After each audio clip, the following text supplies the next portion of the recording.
O livro de Ruth é um trabalho brilhante de arte teológica que nos convida a refletir sobre a questão de como Deus está envolvido nas alegrias e dificuldades do dia a dia das nossas vidas. Há três personagens principais no livro: Noemi, a viúva, Ruth, a moabita, e Boaz, o agricultor israelita. E sua história é contada em 4 capítulos que são projetados lindamente. Vamos nos aprofundar e ver como tudo se desenvolve. O capítulo 1 começa com essa frase: nos dias em que os juízes decidiram.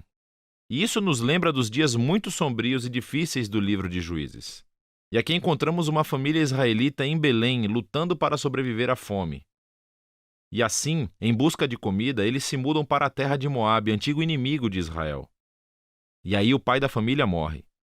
E os filhos se casam com 2 mulheres moabitas, Ruth e Orfa. E então os filhos também morrem. E assim, eles deixam apenas Noemi e essas 2 novas noras. E Noemi não tem mais motivos para ficar. E ela diz às suas novas noras que ela está voltando para casa. E Noemi sabe que a vida de uma viúva solteira e estrangeira em Israel é muito difícil. E então, ela compele as mulheres a ficarem para trás. Orfa concorda, mas Ruth não. Ela mostra uma lealdade notável a Noemi. E ela diz: onde quer que você for, eu vou. O seu povo se tornará o meu povo e o seu Deus se tornará o meu Deus. E assim as 2 retornam a Israel juntas. E o capítulo termina com Noemi mudando seu nome para Mara, o que significa amargura em hebraico. E ela lamenta o seu destino trágico. O capítulo 2 começa com Noemi e Ruth discutindo onde vão encontrar comida. E acontece que é o começo da colheita da cevada. E assim, Ruth sai em busca de comida e acontece que ela acaba colhendo grãos no campo de um homem chamado Boaz, que por acaso é parente de Noemi. Nos é dito que Boaz é um homem de caráter nobre, e ele observa a Ruth. E assim, depois de descobrir mais sobre a sua história, ele mostra uma generosidade notável a ela. Ele permite que a imigrante Ruth possa colher grãos em seu campo.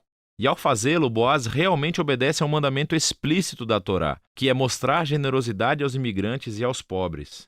Boaz está tão impressionado com a lealdade de Ruth a Noemi que ora por ela para que Deus a recompense por sua ousadia. Então Ruth chega em casa naquela noite e Noemi descobre que ela conheceu Boaz e ela está emocionada.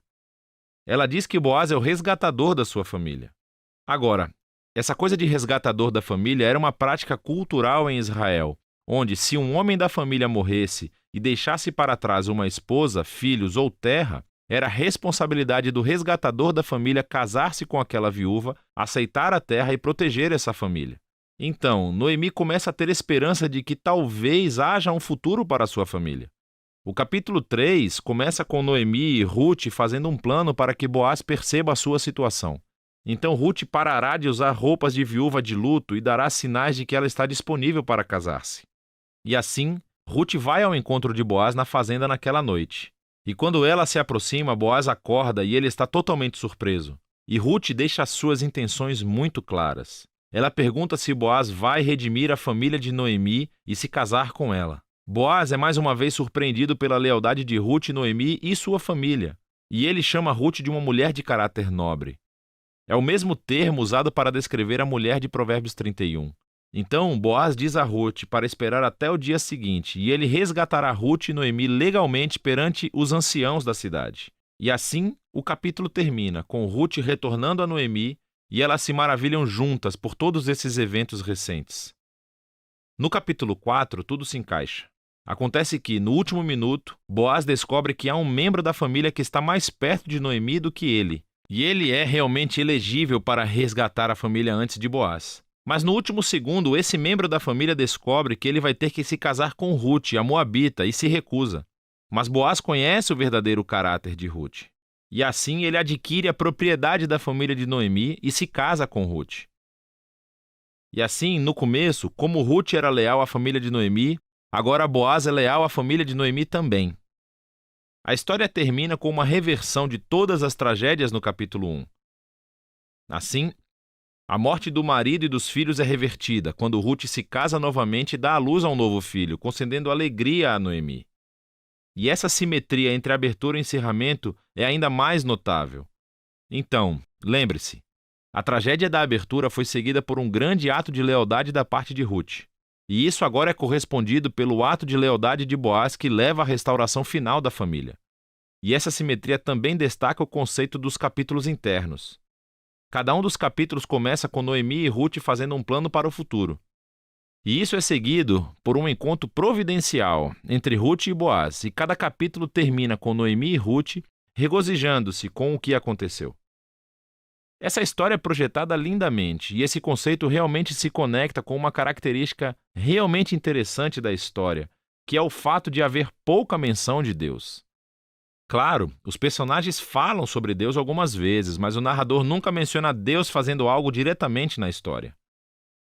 E esse é o seu brilhantismo, porque a providência de Deus está em ação por trás de cada cena dessa história, tecendo as circunstâncias e as escolhas de todos esses personagens. Então, a tragédia de Noemi a leva a pensar que Deus a está punindo. Mas, na verdade, a história toda é sobre a missão de Deus de redimir ela e a sua família.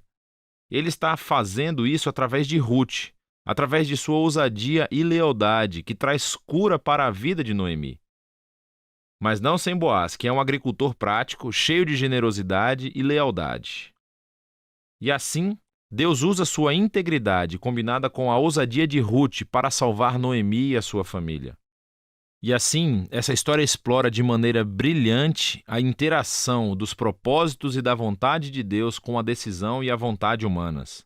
Deus entrelaça a obediência fiel do seu povo para realizar os seus propósitos redentores no mundo. E isso leva ao final verdadeiro da história. O livro de Ruth conclui com uma genealogia, mostrando como o filho de Boaz e Ruth, Obed, era o avô do rei Davi, de onde veio a linhagem do Messias. E assim, de repente, esses eventos aparentemente mundanos e comuns nessa história estão entrelaçados na grande história de redenção de Deus para o mundo inteiro. E assim o livro de Ruth nos convida a considerar como Deus pode estar trabalhando nos detalhes muito comuns e mundanos das nossas vidas também. E é disso que trata o livro de Ruth.